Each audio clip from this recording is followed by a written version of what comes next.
Hello there, everyone. My name is Waran, and welcome to the Waran Shanmugam Show, Season 2, Episode 5. Can you beat that? We are already in Episode 5. It's November the 17th, lovely Wednesday, and here we are again to meet some very interesting people. Before that, let me just share with you a little bit about what happened this weekend. I had a long chat with this buddy of mine, and we were talking about this very interesting topic. It's about success. What does success mean? So he had something to say, I had something to say. We had a couple of a debate like, yeah, as to what success really means, but we end up into this gray area where we don't know what it means, or rather we don't both agree to one another. So here is the question that I have for you guys, and the question is, how would you describe success? What does it mean to you? This is something that you really need to think about, because we have gone through loads of trainings, loads of sessions where they talk about success in a different manner. Some of them say that you need to be with the same flock, as to if you want to be successful, then you must be with successful people.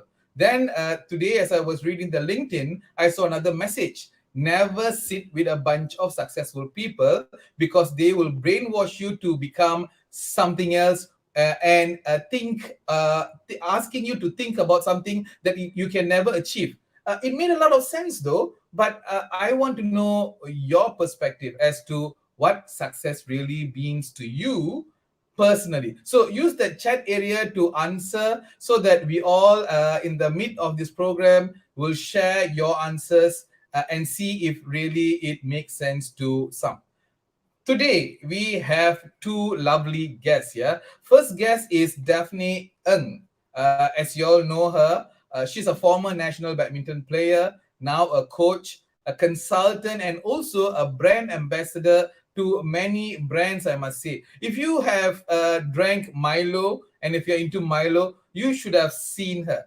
Ladies and gentlemen, without further ado, let me bring in Daphne. Thank you so much for being here today. Thank you. You're most welcome. So, I want to ask you this question: what is it like being the national player? And this is amazing, yeah, because I want to know whether how exciting it was. Was it even stressful? Was it fulfilling? Because I do understand that you eat, breathe, and live badminton. Daphne, go ahead. Yeah, so when I was a kid, I've always loved badminton. So I keep training. Like it takes a lot of effort, time, and also a lot of sacrifices to reach to also be selected in the national team. And I remember when I was 16 years old, I went for selection. And when my coach told me that I was selected in the national team, it was like my biggest dream came true. Yeah, so the whole at that time I can still remember that I was so excited. I was so, there's a lot of mixed feeling that I'm from Penang and then I have to be in KL, and I know I'll be apart from my family, and I'm only 16 years old. My parents are a bit worried of, whether I can take care of myself there. Will I go to the wrong way, wrong direction? And yeah, so it's actually a lot of sacrifices from everyone, like my parents as well, and myself, not be able to be like in a comfort zone. Yeah, but I should say that it is one of the most memorable journey that I had until today. I'm still really grateful that the coaches gave me an opportunity to fight for my dream, to fight for my ambition, representing the country. Yeah, so I think representing the country is a pride that I think almost every Malaysian would want to have if they can. Whether it's in sports or in any other skills, I think it is always a pride. It is like carrying the name of your nation at the back of your shirt and telling people about how amazing your country is. Yeah, so of course our performance on court is very important. So like I said earlier, it all started with a passion, and then after that, when you do keep doing it, you train really, really hard. at least 8 hours a day, 6 to 8 hours a day, every single day. And you sleep also because of your badminton. You eat also because of badminton. And everything you do is basically for badminton performance. Then you're kind of like sometimes, do you still want to do this? There's a lot of playing around in your mind. Like you kind of burn out, kind of so tired of it. Yeah, so when you really want to perform in something, then of course there's always stress coming in. Yeah, I think in anything you do is the same. You want to score in an exam, the stress comes in. Yeah, so then I think that at that time when I was a national player, I think the pressure comes in because you are not only carrying yourself, but then also the name of your country, your family, your state, and everywhere you go, you will want to do your best and try to perform your best performance. Yeah. So, a couple of things that is coming into my mind. Yeah.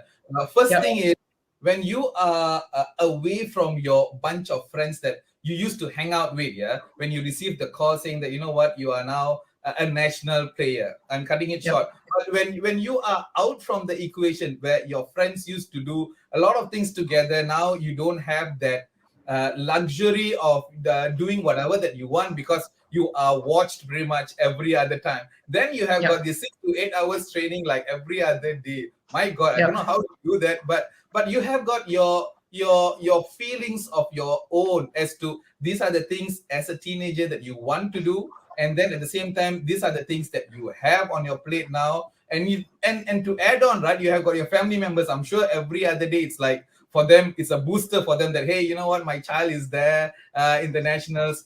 How did you manage all that, Daphne? Yeah, like I said, it's a lot of sacrifices, and we are always. I mean, when you are in the national team, everybody does the same every day. What we do, we really want to improve our skills. Really want to level our performance, and we want to win games. We want to win competition. That's all that is in our mind. So every other thing is all number two. The priorities. I think it's the priorities that we have set for ourselves. Yeah. So even like late nights, if friends ask us to go, like mama and all that, then we will say that I'm sorry, I have early morning training, I can't join you. Then yeah, we just have to sacrifice. So two things that you said. One is priority set, and Yep. secondly is the sacrifice that you do towards the Yep. priority. I think this is very important, and the reason why I asked you that question, Daphne, is because there are many athletes now growing. They Yeah. are coming to a different level now, but there is always this thing that when I speak to these people, right, some of them say that, you know what, I don't want to sacrifice because I will then lose my teenagehood or my childhood.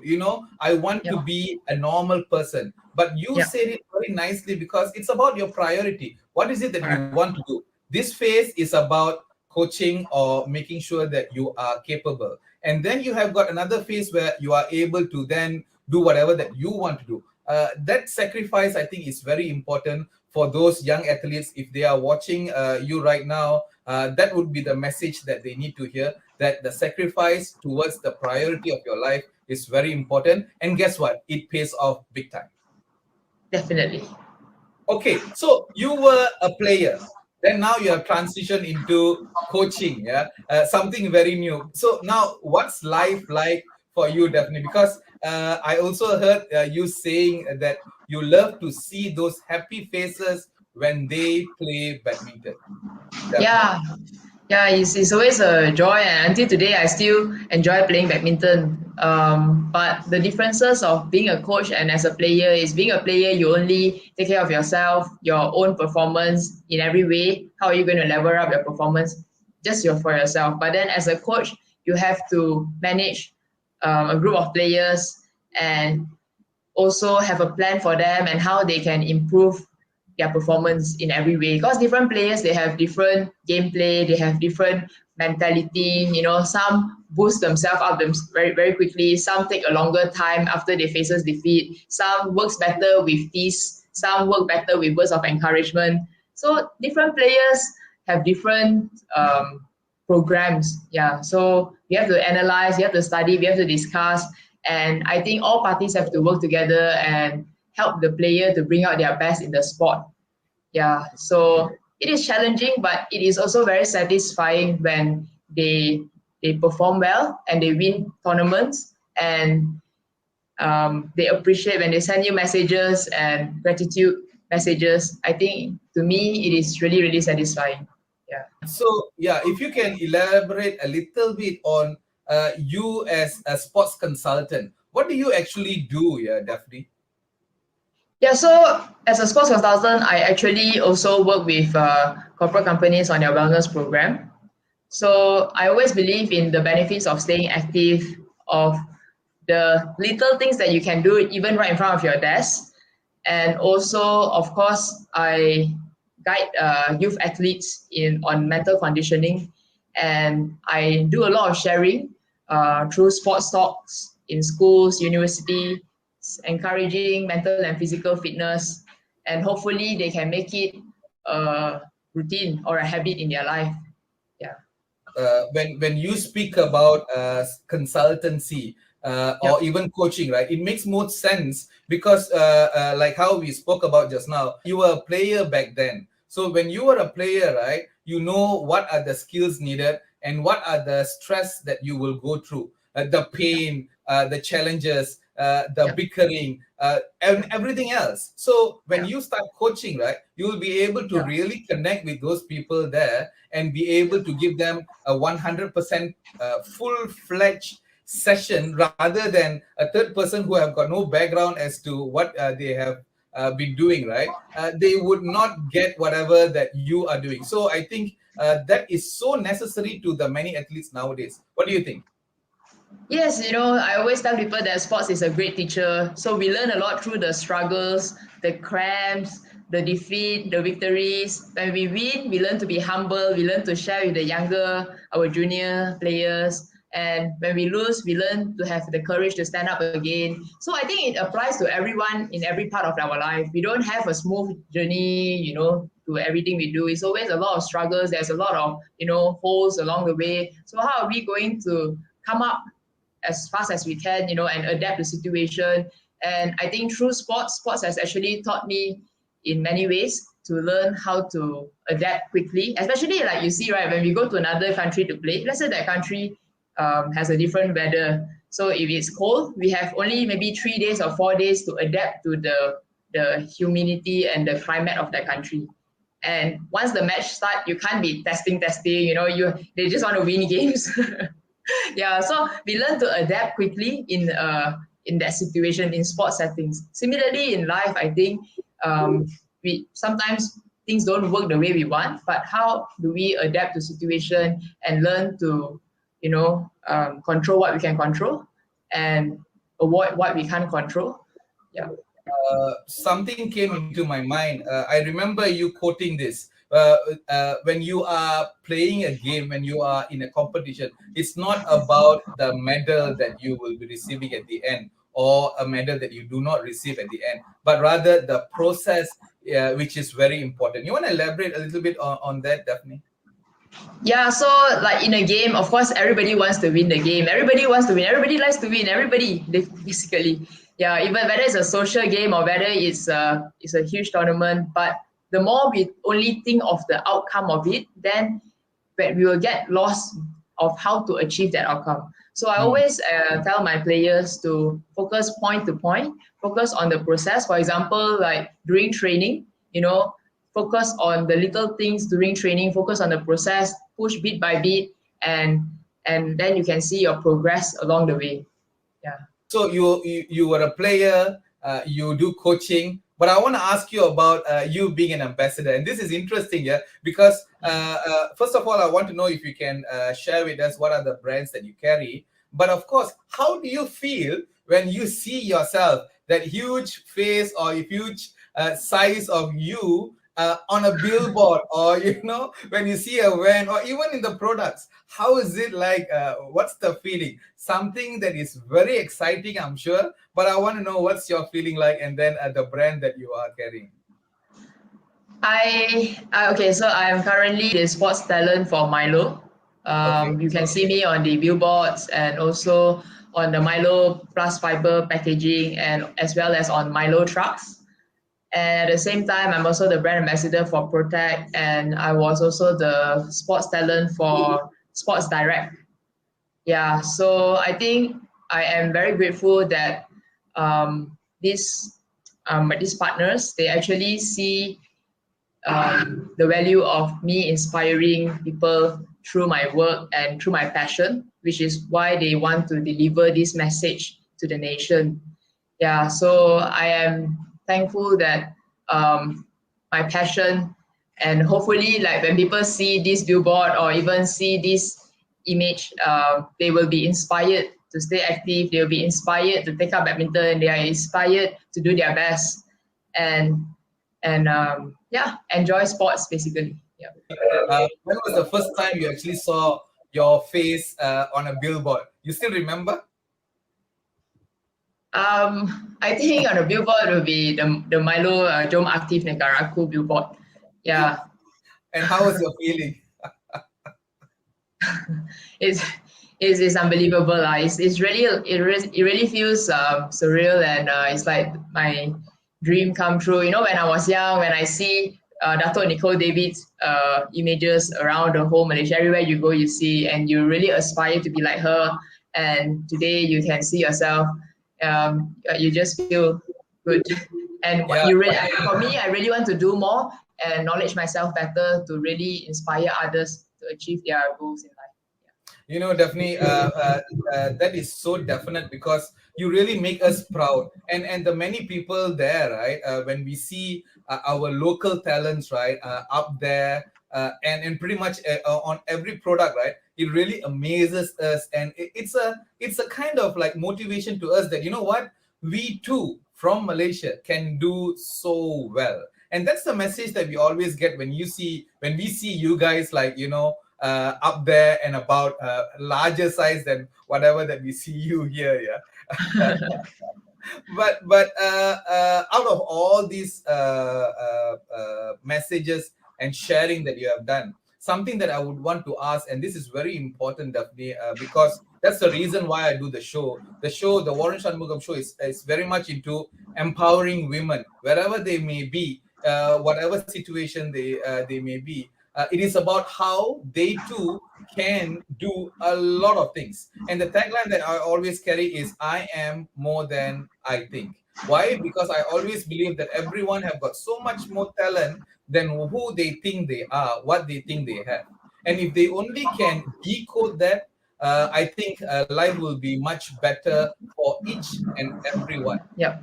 So the question that I have is, what message do you have for those women out there who really wants to do well in sports, but just don't know how, or rather scared to go further? Definitely. Yeah, so I think women and in sports, we actually basically men dominated it first. So even back then in the Asian Olympics, it's all a man's sport, it's a man game, and then woman comes in later. So today, I think we have come a long way. And even like in the recent Tokyo Olympics, you can see the representative of each country, we have a man and a woman athlete holding the flag, yeah, together. And it's amazing because it promotes gender equity.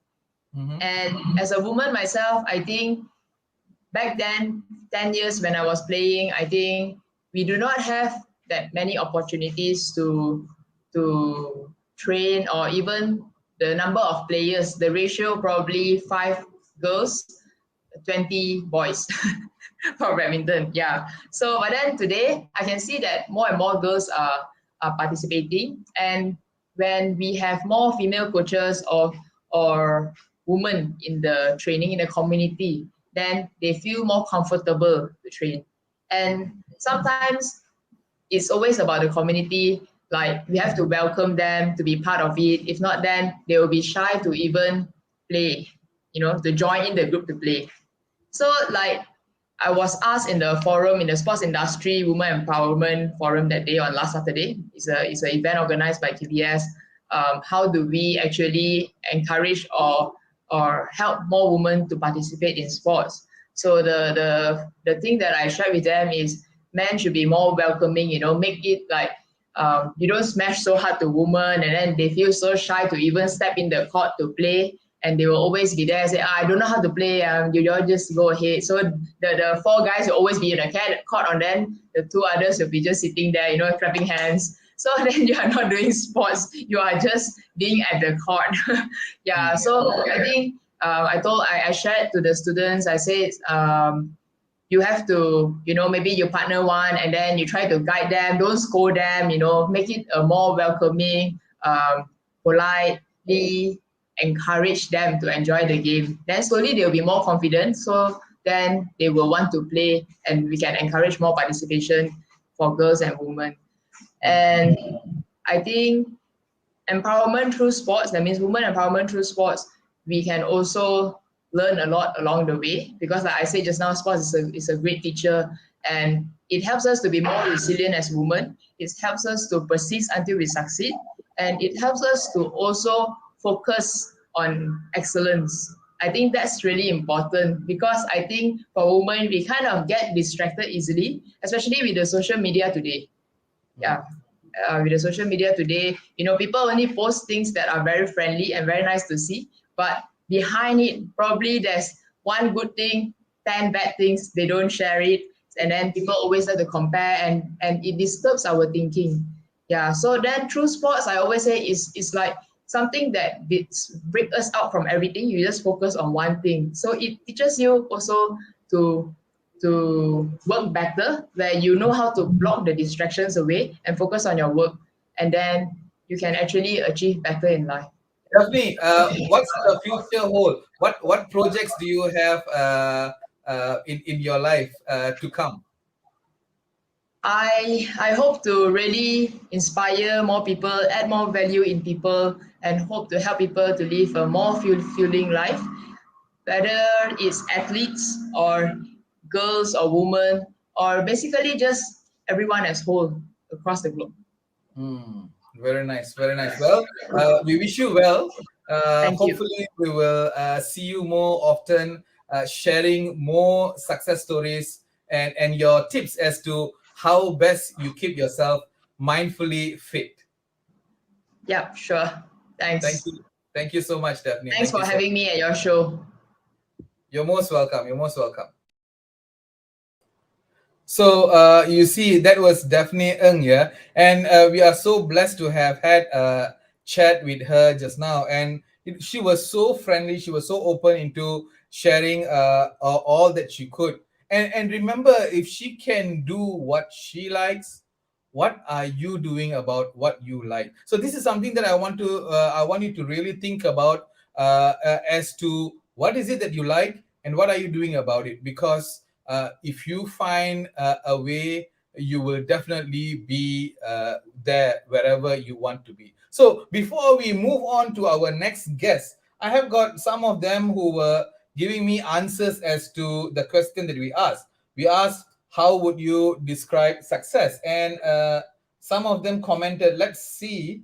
Doreen says that success is dare to fail. Yes, very nicely said.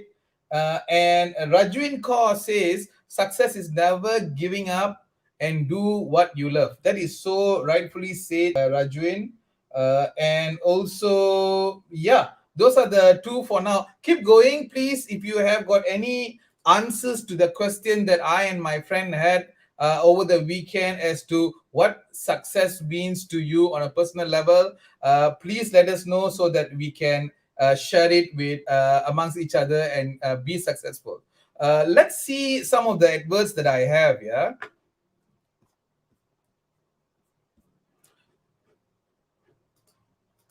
So if you could see, become a certified NLP practitioner, unlock your unknown potential and transform your life. This is a program that is being done by you becoming an NLP practitioner. You'll be free emotionally. You'll be successful in business. You'll become a great leader. Your relationship will become better. Your career, your personal level will be much better. Education can be improved, and your health can also be better. So if you want to know more about this program, please go to the number that you see appearing on screen. And also, if you want, there is a barcode there. please click on the barcode so that you will get straight into the WhatsApp.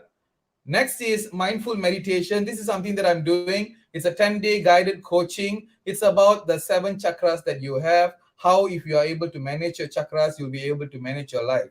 Again, it's 10 days coaching. You have got the QR code there. If you want, just click on that and see what else you can learn from that. Next is we have got the cabin crew training. Yes, it's coming to Seremban. Yeah, if you heard the news, the borders will be opening up very soon.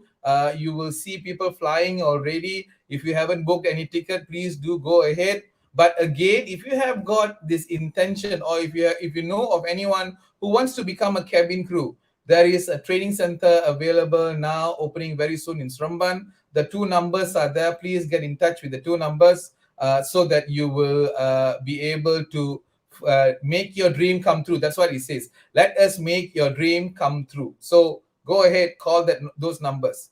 And of course, if you have not watched all our previous shows, there were so many people, many sharing. So please go to all those YouTube programs, all those last previous episodes. Watch the show and be inspired. You see the scan me QR code there. If you want to, please scan and make sure that you watch all those videos. Believe me, you will be amazed because there were so many people coming and sharing, and it is so amazing to see many people talking about something that is very personal to them, and yet it was so meaningful. When you listen to them, you too will be inspired. So now we have listened to Daphne Ng. Let us now have Maliga with us. Now, Maliga, she's a master NLP practitioner and also a hypnotherapist. Amazing how the word hypnotherapist really means here, because you can actually do a lot of things. What does it really mean? And today, Maliga is here with us, and she will be talking about something very, very interesting. It's about limiting beliefs and the subconscious mind. Amazing chat we had. So let's listen to the conversation that I had with her. Create our own limiting beliefs here. Yes. How do we really break this? And also, what is this limiting beliefs? Why some people, like, I still remember those days, right? I used to go to a Chinese school, yeah, Malika. When Mm-hmm. I go to Mm-hmm. when I went there, it's always a fear for me that I had, that I cannot be mingling around with a bunch of Chinese students. Why? Because I'm an Indian. Or my skin color is different. The language that I spoke is different. So therefore, I cannot join them. But then that became my somewhat limiting beliefs until one fine day, somebody told me that, hey, you are the same. Of course, it's just a word when they say you are just the same. But Mm-hmm. something just went deep inside and changed it. But I don't know what. Can you tell me how this limiting belief actually works? What is this? Okay, let me explain what is limiting belief first. Limiting belief is nothing else than a belief that limits you from being whoever that you want to be or achieving whatever that you want to achieve. That means that belief itself is already limited. Okay. Okay, that is limiting belief. And this limiting belief, most of the time, it is not conscious belief, it is unconscious belief, which lies in your subconscious level. As you Okay. said, when you went to Chinese school, right? What made you to think that you are different? Have you ever thought about it? What makes you to think that you are different? You Good. I said the think skin color. yeah. So probably people talk about it. Family members saying that, hey, we are not Chinese, and the many news that we read. I think probably those are the things that influenced me to actually create my own set of, like, cocoon. Where this is, I think, my place and that is their place. Does that make sense? Well, you answered that, right? I mean, like you heard it from people. You heard it from people. You hear people's opinion that we are different. You are different, and Mm. then that people's opinion, we don't know whether how valid is that, how truthful is that. It is their opinion. Maybe that's something they heard from somebody else, and probably you grow up in your family looking at same skin color people, When you go out to school for the first time, you are seeing different people. Probably you grow up with some Chinese friends around you, but maybe you didn't get attached to them. Or maybe you just grow up in a community where there's only Indians there. So you see something different from you. And it gives you a kind of a confusion whether do I belong to them? Am I same? You're just trying to you get confused, right? And then let's say while you're confused, somebody come and confuse you more. Like when you come back home and you ask your parents, then they say, no, you are not the same. You can't speak Chinese. They are different. We are different. That just get planted in your mind. So you just start to believe, and you believe that yeah, you are different, and maybe you will go through some kind of hardship to learn their language or to mingle with them because you already have that belief that I'm different. They won't accept me. So Yeah. anything like that. That I think mind blowing. Yeah. Why? Because can you imagine how other people can influence and make the wrong right by just them saying things, and if you start believing with what the happenings right now, right, the pandemic, and a lot of people Yes, talking about, this is not right, this is gonna kill you, this is gonna, so even when you believe that it is gonna cure, by just listening to them many of times, I think that becomes your own belief. Am I right? yes, very much true. Especially during this pandemic, a person may have some strong belief that this virus is not gonna harm me to a certain extent. Maybe their faith and belief is very strong, but if at all they allow themselves to get, influenced by people, get themselves in that actively in that kind of topic, talking about the cases, and slowly let the fear to come inside of them. Maybe that slightest fear itself can break their faith and belief that that virus will not harm me. Slowly they will become like the person that they are mingling with or talking with. Yeah. That is the power of influence of people around us. I'm sure. So with the current situation, right? I'm sure a lot Mhm. of people would have come to you and say, you know what, I don't see light at the end of the tunnel. They Yeah. want to take their life away. Do you get this type of Yeah. calls? Yeah. So, Suicidal. Yeah. what do you do? What do you do? Okay, basically, any client that comes to me, before I work on their issue, I make them understand how are they operating in the first place. Because if you want to work on something, you have to know how you created that problem in the first place. You want to work in a problem, you have to understand about the problem first for yourself. It is Mhm. not like a magic thing that you go to somebody and then expect them, use their magic wand and then suddenly the problem disappear. It's not going to happen that way. The problem with some people is that they expect that to happen. They want the problem to disappear on their own. For me, not only me, anybody that who are into this NLP and mind works, they would agree with me saying that anything that happens to you, it comes with a lesson. So something won't happen to you in the first place. Any kind of unwanted scenarios, unwanted incidents that happen in your life, it wouldn't happen if it is not alive in your subconscious mind. That means if you never thought about it, if you never believe that, or if you never get exposed to that, that means that thing is not at all in your subconscious mind. There's no way that you will experience that in your life. Mm. In other way, I would say that any problem that happened outside, it happened inside your mind first. You created that first before it become your reality. So what I would do, I will make them understand how how their mind works, how their brain functioning, and what is this NLP term? How are they processing every information in their life? And in NLP, there's one interesting word which is called model of the world. Means each of us have our own model of the world, or we can call it map of the world, map of your world. We are not talking about world map. It's your own world's map. That means like each and everything in your life, you have given a meaning to it. You have given a label to it. You believe that life is like this. You believe this is how people, this is how relationship will be. This is how work will be. Everything you have given a meaning, and how you give this meaning is again coming to your upbringing. your surrounding when you were a child. I'm not sure whether you have heard about this, that a child which comes to this world, it comes with just a subconscious mind. That means the child doesn't have a conscious mind. Your conscious mind is a thinking mind. That is Okay. the mind which makes you think about problem consciously, right? So from 0 to 7 years old, that is the time frame of conditioning happening, or programming.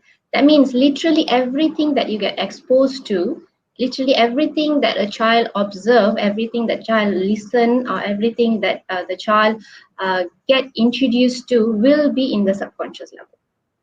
From the mother's belief, from the father's belief, whatever they believe about life, believe about work life, believe about relationship, however they demonstrated their relationship to the kid, however they demonstrate their relationship with other people in their life, everything is being observed, and that becomes the fundamental belief or core or belief of the child. When the child grows up, become the your adult, this fundamental belief is what creating their life. You see, like as you grow up, after you grow up, you have certain kind of desires, you have certain kind of goals and wishes, and many people feel tired and feel overwhelmed because it is not happening. Their dreams is something not happening, whatever life that they are wishing to have is not happening, and they think there's something wrong with them, or they've been cursed, or it's a fate or something like that. But I would say it is not that. It is that your whatever you're wishing, whatever that you have desire on, it is something that you're operating in your conscious level, the surface level. But whatever happening as a reality in your life, it is the depth level in your subconscious mind. So whatever you wish and whatever you are attracting is something opposite, because whatever that you have been conditioned in your childhood is what becoming your reality. Do you Okay. get what I mean? Yeah. I mean, that's mind blowing also. Yeah. And I want to ask you this. I read somewhere where they say the subconscious mind is the most powerful element of our body, where you can actually bring about changes to yourself, and you can also attract whatever that you want in life. Is it true? It's undeniable. It's 100% true. I mean, it is the absolute fact. Wow.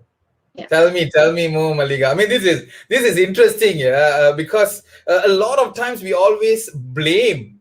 When you blame, right? I remember when I was in kindergarten, the teacher told me, when you blame, you show one finger to the other person, but the rest of the fingers are pointing at you. So before you blame others, right? Look at yourself, because sometimes the mistake, the error, the correction needs to be at our part rather than other side. So when you say this, right? I mean, can you imagine what are the things that we can do? So yeah, tell us. Okay, just like the example you say, right? When you're pointing at others, when you are trying to, let's say you're trying to correct somebody, Uh-huh. when somebody is taking this message consciously, let's say they are receiving it consciously, how would they correct that? Probably rather than showing it that way or that way, to correct that, they don't want to take that blame. They will just point it that way. So let all the fingers go to the person. Because the problem with us, I'm saying with us means it's including me, everyone. The problem is that we are not ready to look at our own flaws. We are not ready to look at our problem, but we are expecting something miracle to happen to change our life. Okay, so let's come back to that 90 percentage, 98 percentage of power of subconscious mind. That is absolutely true. As I say, your conscious mind is the mind that you are using right now to talk to me. You're thinking, right, what to talk next. You're Yeah. arranging something in your mind. That is your conscious mind. That's your working mind. Can say like today when you wake up, you think about what to do, what am I going to do, or what am I going to eat, and how am I going to do? And you're planning all these planning, thinking. Pardon? Doing the to-do list. Yes, all this is being done in your conscious mind. Basically, it's just like a worker for you. Yeah. Okay, and your master is the subconscious mind. Ah. But most of the time, you are expecting your worker to do something for you, which is not possible because your master has the right, has the key. and you're not asking where you need to ask, and you're not doing the correction where you need to correct. And people said, yeah, I am thinking, I am trying my level best to change my life. I want to become rich. I want to become successful. I want to be the happier person. I want to work out my relationship, everything. But as I said, they are processing that in your conscious level. You're just thinking, you're planning, but it's not happening because you have another belief in your subconscious level, which is contradicting, which is opposite of it. It is something like you are saying that you want to become rich, but inside of you, your limiting belief says that I can't become rich. And then to support that limiting belief, you have evidence or some kind of strong beliefs which supports that limiting belief. I mean, if I ask you why you can't become rich, then you give me evidence saying that because I come from a poor family, because my mother said I have to work. I can't work and become rich all of a sudden. I have to work. And then maybe you will have other limiting beliefs say that it's not easy to earn money. And money is not easy to earn. Maybe you will have other beliefs that saying that doesn't matter how much I earn, I always have more than enough expenses for that. I can't save money. So there are many beliefs which you may have in your subconscious level, but in your conscious level, you have a wish to become rich. So you live in this conscious level, wishing and wishing and wishing for years and years, and nothing changes because you're not making the changes where you need to make. You have to go inward, you have to go inside. You have to look for the problem inside. And many times when people come to me, they ask me why my life is not changing. This is something that is very important for people to know, that when you expect a life to change first, then you become happy, then you become rich. You expect an opportunity to come to you, then you become successful, then you become rich. You expect a perfect partner comes in your life, and then you become happy. That's not going to happen, because that's not how the law of nature works. The law of nature works in a very in a reverse psychology, in a reverse way, which says you have to create that in your mind first. That is how it will be reflected in your life. Let me give you an example if I'm confusing you guys. Okay, let me give you an example. Let's say you're so bored during this pandemic. You got nothing to do today, so all that you wanted to do is just to watch a movie, let's say. So you just want to watch a movie, and let's go a bit old school. Okay, I'm not saying that you're going to play that movie online. Let's go a bit old school. I'm saying today you don't have internet. There's no internet. There's something wrong with your internet connection and everything. All you have is your CD player and some old CDs. That's it, all that you have. And you got nothing to do. You can't work because no connection. You decided to watch a movie. So you just open your drawer. You saw a CD. Let's say it was Jurassic Park. Okay, let's say it was a Jurassic Park. And then you put that CD in the player, sit back, relaxedly. You want to watch that movie. So after you sit and wanted to watch, you change your mind. Now you're thinking, okay, I think I want to watch King Kong movie. You already press play. Okay, now what movie will be playing in the TV? Jurassic Park. Jurassic Park, right? Let's say you're getting so angry, so pissed off because in your mind you want to watch King Kong. You already changed your mind. You want to watch King Kong, but the movie which is playing is Jurassic Park. What is the right way to change it? Remove the CD. Put in the right CD. Right. So you have to remove the Jurassic Park CD and you have to play the King Kong CD. That's the right way, right? But let's say you are not doing that. You're getting angry. You're just throwing things. You're throwing your popcorns and everything, crying angrily, and you're expecting the whatever movie is showing to change itself. Will that ever happen? No, definitely no. No. Now, bring this same example into your life.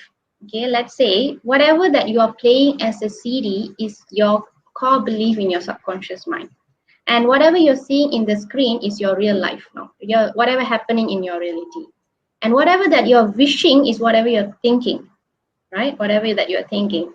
consciously that you want to become successful, you want to become so and so, whatever that you want to become, but it's not happening. Every single time you are seeing the reality is something opposite or something not that what you want. So the easiest way to change it is not by changing the screen. Okay? You have to change the CD. Now the CD here is your subconscious mind. So if you are not watching your life the way you want to watch, that means there's something wrong in your programming. So what I mean by programming is that that CD was programmed, right? Same way your mind has been programmed. Unfortunately, it has been programmed with some good beliefs, some unwanted beliefs, which has been carried and passed down by generation to us. If you go back to your childhood, you will know what kind of life that you went through, right? What type of family that you were born to. What is the core belief that they have? If at all you tell me, yeah, I know my father and mother was a labor, but now I'm educated. I'm working in an office. I'm earning 5,000, 10,000 ringgit. So you cannot compare me with my parents. Yeah, some of my clients have said that to me, that you can't compare because I've upgraded myself, but nothing changes. What do you mean by that? Yes, maybe they were earning 50 ringgit and then they were thinking that they don't have enough. You are earning 5,000 and you have the same belief that it is not enough. Maybe whatever belief that you're carrying from your parents is that, as I said, maybe they would have told you money doesn't grow on tree. And then they would have said that it is not easy to earn money. Even if you earn money, you have to be careful in spending your money. And then maybe they would have demonstrated in front of you that you have to work hard every day. That means you have to work. That's first thing. And they would have said you have to work to earn money. The first thing already fixed in your mind that you have to work to earn money. Then they demonstrated they work hard. They go in the morning and come back late in the night. They're stressed. They are very tired. And then you're seeing, oh, you are believing that's how lifestyle is going to be. Work life is going to be. And then at the end of the month, when you ask for a toy or something, they will tell you, you think money grow on tree, is it? No, I don't have enough money. You know, this is end of the month, right? I can't buy anything you now. I'll buy you next month. So a new belief is installed that by end of the month, you will have some difficulty. You'll have shortage of funds. And you can go more and more by just observing at them. Now you say you are earning 10,000 ringgit, but your belief is the same, that by end of the month, I may have shortage of funds. And it is not easy to work. Work is about being stressful. You have to stress yourself in your work lifestyle. And probably you will have that, you will even have a belief that even if I earn as much as I can't have everything that I want. Chances for me to not get whatever that I want to get is still there. You see, that's how it relates. That is what lying in your subconscious mind. Yeah. So, Malika, monies do not grow in trees. Yeah. Do you Yes. think money growing on trees? These are the phrases that I think every family is. You should Yeah. would have gone through. Yeah. I still remember my mom, dad used to say the same thing, especially my mom. And when you say it in Tamil, right, it is more meaningful, more real. Yeah. Yes. But you see, my question, you spoke about subconscious mind being programmed.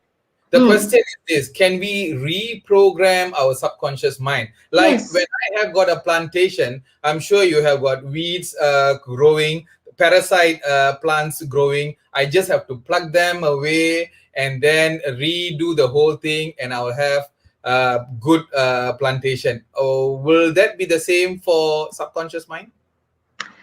Yes, if you ask if the subconscious mind can be reprogrammed, yes, you can be. It can be reprogrammed. There are many ways you can reprogram your subconscious mind. You see, the first thing here is that your subconscious mind is in your emotional mind. Means your subconscious mind work based on the frequency of emotion. It is not operating based on your words. Okay, when you say I want to become rich, I want to become rich, it is equivalent to okay, let's say I give you an example. Let's say you go to a shop where the waiter is like deaf and dumb. Okay, deaf and dumb, he can't hear, he can't talk to you, Oh yeah, deaf and dumb. He can't hear, he can't talk to you. So how you can order to him is that by showing the picture, right? This is what I want. This is what I want. Or probably you can show some sign language so that he can understand and bring you the same, something like that. So you have to imagine your subconscious mind is something like that, where for if you want something, if you want to make changes, let's say, as you say, you want to change something in your subconscious level, right? You have to show your subconscious what you want to change. Okay, let's say it is about being happy. Now you're so depressed, and all that you want to be is being happy. But if you go and tell your subconscious mind, I want to be happy, I am happy, I am happy, I am happy, your subconscious mind maybe cannot understand. Maybe it's because it's deaf and dumb, like the waiter there. So what you have to do is that you have to show your subconscious mind, because subconscious mind language is emotion. You have to demonstrate that emotion by saying, maybe you can imagine a time where you were so happy. When you felt that happiness, you are showing, this is the feeling that I want to feel more. This is the feeling that I want to have more. So you are telling that once. Let's say you do that once and then you expect miracle to happen, and that's not going to happen, because your subconscious mind, to enter into your subconscious mind itself, there's a layer in between your conscious mind and subconscious mind called critical mind. This critical mind's job is something like a soldier's job. Let's say you want to go and do some changes in your subconscious level. It will ask you why you want to make changes, because this critical mind's job is to protect your subconscious mind. Something like how you cannot enter Bank Negara now, right? You cannot simply enter. The same way, you simply cannot go into and change, because it is something so treasured, something very important. It's your blueprint, so it should not be accessible every now and then. If you want to assess, you must be serious when you want to assess that. So there's this so-called guard is guarding that subconscious mind. So the critical mind will ask you why you want to make the changes. If you give a very good, valid reason, or if it is coming from a person that you can accept that belief without a question, it will just go inside and make a changes. But if you want to do that on your own, your critical mind will do a test on you. What kind of test? Show me, prove me that you're serious. So it will just sit and watch like that. Show me how serious are you. So you have to do that again and again and again by repetition. You have to show that repetition, the discipline and everything. Once that critical mind get convinced, okay, I can see you're serious, then it will give way for you to go inside and make the changes. Once the critical mind have give you the way, then the changes will happen. Otherwise, it will just go into your to the critical mind surface. This is your conscious mind, right? It will go here and then just bounce back, just bounce back. That is why sometimes changes is not happening. So even there we have got security guard and the ticketing Yes, counter. yes.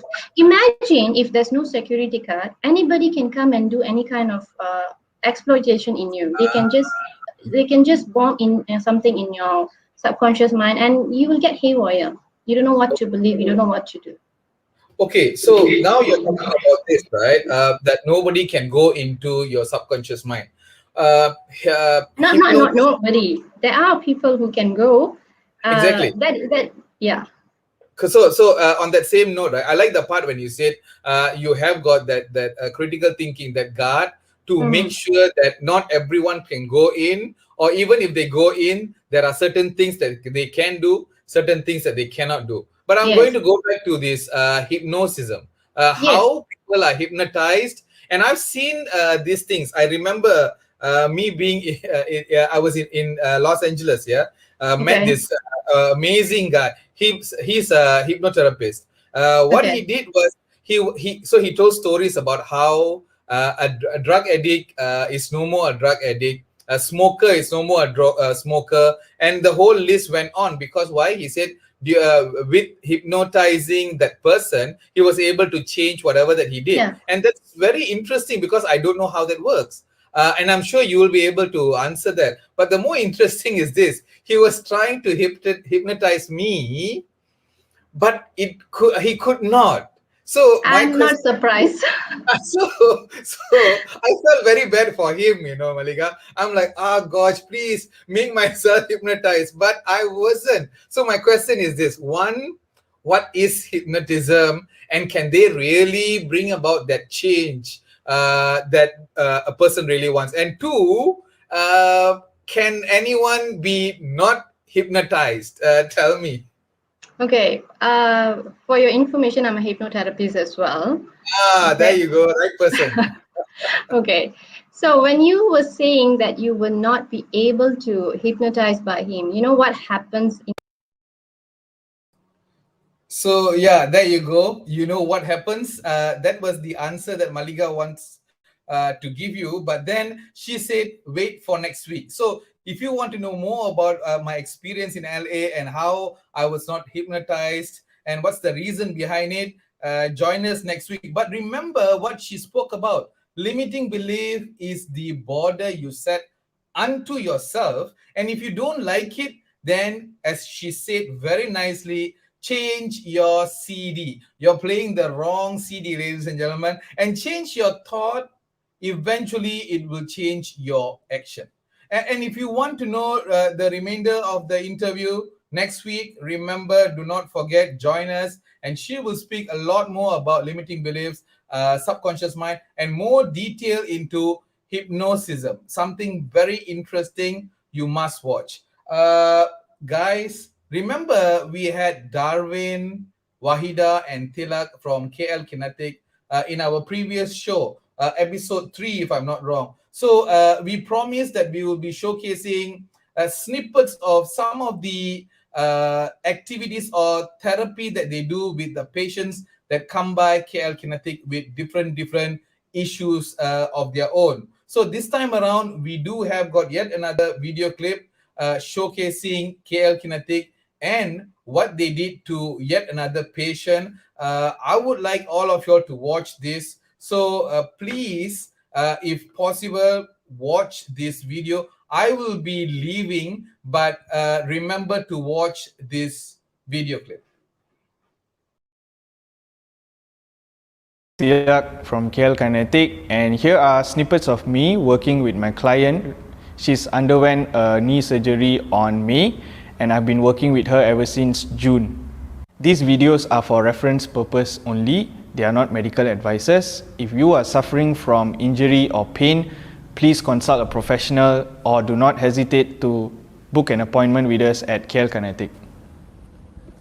So today, I will be sharing what a rehabilitation process is like after undergoing a surgery.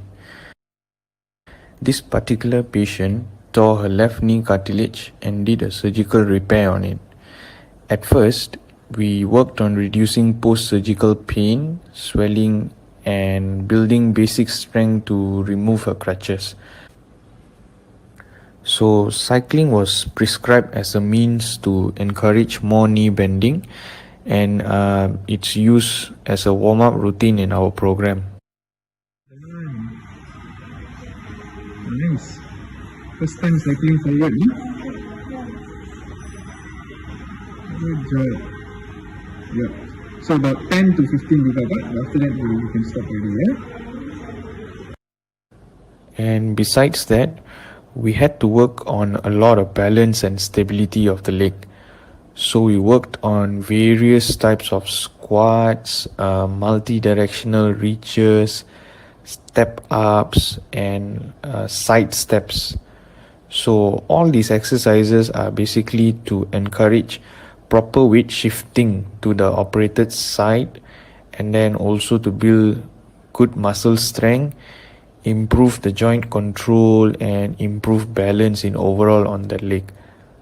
So stability and balance exercises like this, they help to prepare us to perform daily tasks like staircase climbing and descending the staircase, or even improving your overall walking pattern. I've also incorporated various positions of prayer that is tolerable to the patient, that can help her get more knee bending. So these videos were taken in from July to September, As you can see, we focus on trying to get more knee bending and build basic strength of the muscles around the knees. My plan of exercises prescribed, they had to use minimal equipment. This is to encourage the patient to continue working on it even when she is at home. This is because she has no access to the gym. Therefore, most of the approach was more of bodyweight exercises. So fast forward to November now, and we are starting to see improvement in her leg control on the operated side and in her range of motion when it comes to bending. As you can see, the exercises given in this phase of rehab are basically progression in terms of difficulty and the complexity of the movements that was taught very much earlier on.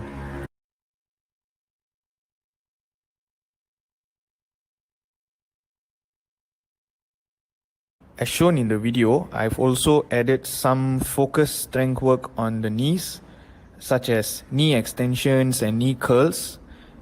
This is done usually at the end of each exercise session nowadays. This was started only when she had no pain or discomfort performing these movements without any restriction. So throughout this patient's rehab journey, we continued to work on improving the healing rate of the tissues and to maintain good flexibility and integrity of the soft tissues. That's why we have used a combination of electrical modalities and also manual therapy. So the electrical modality used for this patient was Theta therapy. It's basically using radio frequency current into the tissues, which helps to improve blood circulation, and it causes a little bit of heat to generate, so that improves blood flow to the injured region. Yeah, so we're performing a knee joint kneecap mobilization. Okay, this is to ensure, see, your kneecap is a free floating bone, so it is supposed to move freely. So we are trying to improve the degree of movement here. Okay, make sure you don't tense up your leg, Kak. Is this painful? No. I've also incorporated a lot of manual therapy from the beginning itself, such as sports massage and stretching. So all these approaches help with improving the flexibility of the joint and also reduce post-exercise soreness and tightness.